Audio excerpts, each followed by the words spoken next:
नमस्कार दोस्तों, आज हम फिर शुरुआत करेंगे एक छोटी सी कहानी के साथ।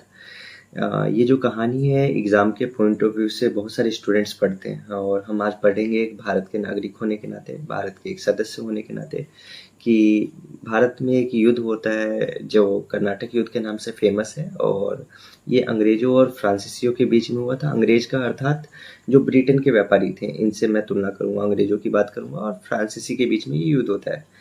ये युद्ध जो होता है कुल 3 भागों में इसको हम पढ़ेंगे। प्रथम कर्नाटक युद्ध और द्वितीय कर्नाटक युद्ध और तृतीय कर्नाटक युद्ध।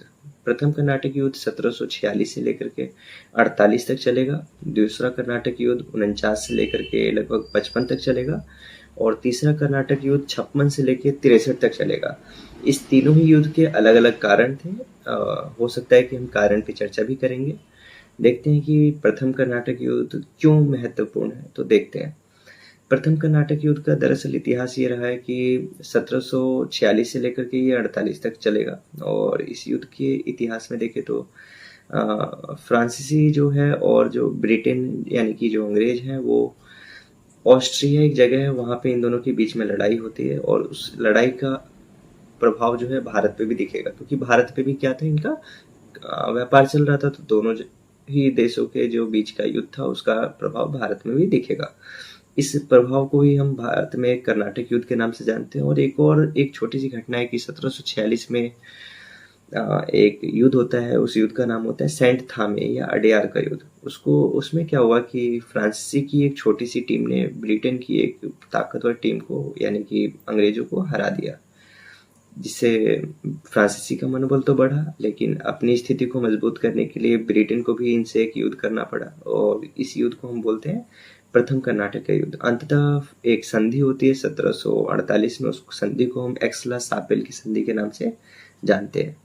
तो इस तरीके से प्रथम कर्नाटक युद्ध समाप्त होता है। ठीक कुछ समय के बाद में 49 में लमसम एक और युद्ध यानी कि कर्नाटक का दूसरा युद्ध चालू हो जाता है, जिसको हम कर्नाटक का दूसरा युद्ध कहते हैं।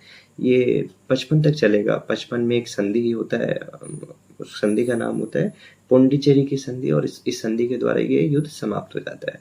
इस युद्ध का जो कारण था ये था कि हैदराबाद और कर्नाटक में दो व्यक्ति थे। हैदराबाद में नासिर जंग और मुजफ्फर जंग के बीच में होता है युद्ध और कर्नाटक में अनवरुद्दीन और चंदा साहिब के बीच में। हैदराबाद में नासिर जंग का जो सपोर्ट था वो अंग्रेज कर रहे थे और मुजफ्फर जंग का जो सपोर्ट था वो फ्रांसीसी कर रहे थे। इसी तरीके से कर्नाटक में अनवरुद्दीन का सपोर्ट अंग्रेज कर रहे थे और चंदा साहिब का सपोर्ट फ्रांसीसी कर रहे थे। तो इन दोनों ने दोनों के बीच में युद्ध करवाया और अंततः कर्नाटक पर अंग्रेजों का प्रभाव रहा और हैदराबाद पर फ्रांसीसी का प्रभाव रहा। चलिए, सेकंड युद्ध भी हमने देखा। तीसरा युद्ध जो है थोड़ा सा इम्पोर्टेंट है और इस युद्ध में हुआ क्या कि 1756 से ये युद्ध शुरू होता है। इस युद्ध का कारण ये था कि अमेरिका में सप्तवर्षीय युद्ध चल रहा था, 7 वर्ष वाला युद्ध चल रहा था, 1756 से 63 में चलता है। उसका प्रभाव भारत में देखने को मिलता है और उस भारत में जो प्रभाव देखने को मिलता है उस प्रभाव के कारण ही भारत में भी 1756 से लेकर के 63 में फ्रांसीसी और अंग्रेजों के बीच में युद्ध स्टार्ट होगा और चलेगा। इस युद्ध की समाप्ति जो होती है पेरिस की संधि के साथ होती है और इस तरीके से कर्नाटक के तीनों युद्धों को हमने देखा।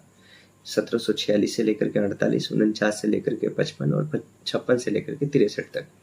इस 3 युद्ध ने ब्रिटेन की स्थिति को मजबूत किया और भारत पर शासन करने के लिए उनको मनोबल प्रदान किया और इस तरीके से अंग्रेजों ने भारत पर शासन करना प्रारंभ किया एक युद्ध के जरिए और इस युद्ध को हम बोलते हैं कर्नाटक युद्ध। धन्यवाद। कोई जानकारी अगर चाहिए हो तो आप कमेंट बॉक्स में पूछ सकते हैं।